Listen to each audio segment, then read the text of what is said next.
L'espagnol, on est arrivé, on était quatre dans la salle à faire LV2. Il y avait deux germanistes et deux hispanistes. Et donc, je faisais partie des deux hispanistes, évidemment. Et on a reçu le QCM et tout, c'était sympa.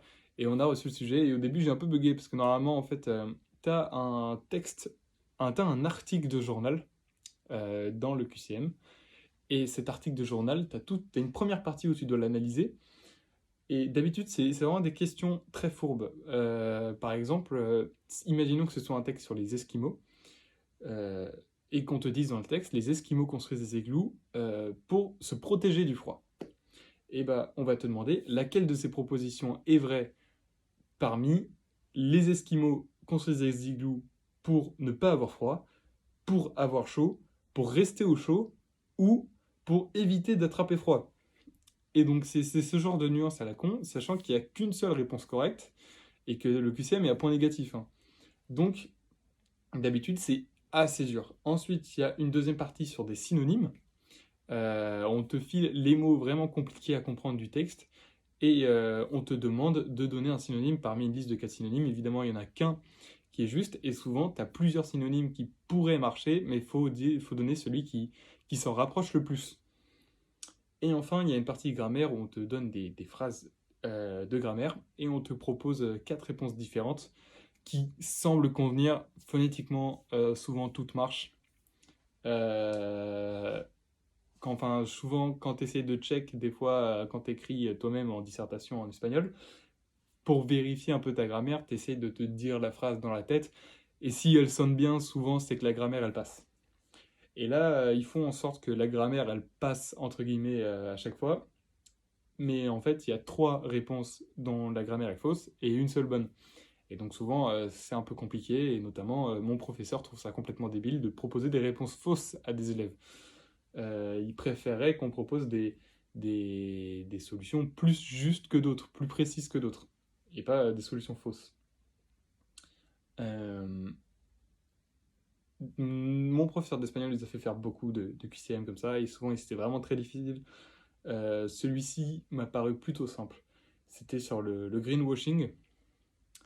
Même dans le texte en espagnol, ils utilisaient le terme greenwashing, hein, il n'y avait pas de problème. Et vraiment, le texte était simple à comprendre, il n'y avait pas trop de fourberie. Même dans les questions de compréhension, d'habitude, dans les questions de compréhension, tu as toujours une liste entière avec que parmi ces propositions, laquelle est vraie.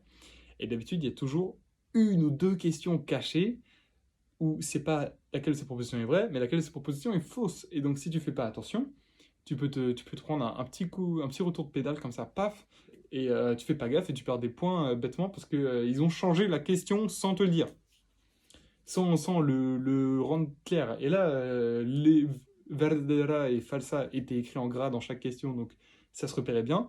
Et la moitié des questions, c'était laquelle de ces propositions est vraie, et l'autre moitié, c'était laquelle de ces propositions est fausse. Donc finalement, c'était pas fourbe.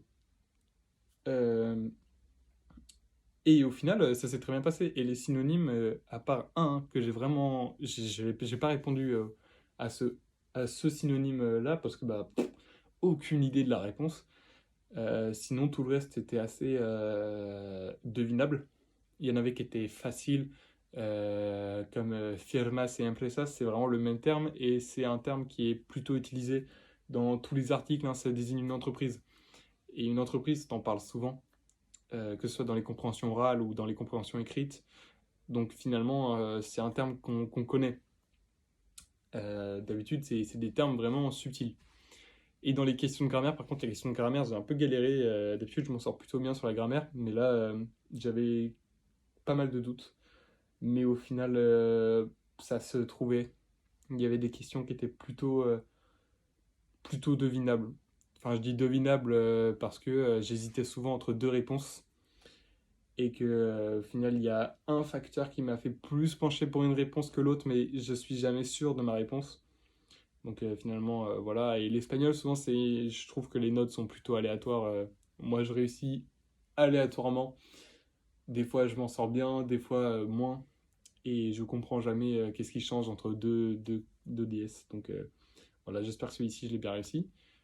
De toute façon, c'est que du bonus, donc l'espagnol, c'est pas le plus gros souci. Demain, c'est la dernière épreuve de CCINP, c'est modélisation. Donc c'est un mélange, donc on ne sait pas encore si c'est physique ou chimie, et c'est un mélange de physique du coup ou de chimie avec de l'informatique. Par exemple, modéliser un système à l'aide de programmes informatiques pour par exemple faire des simulations. Donc voilà, j'ai déjà fait un devoir facultatif dessus, donc j'espère que ça va bien se passer. Souvent, c'est pas extrêmement dur, faut juste avoir les idées claires. Donc voilà.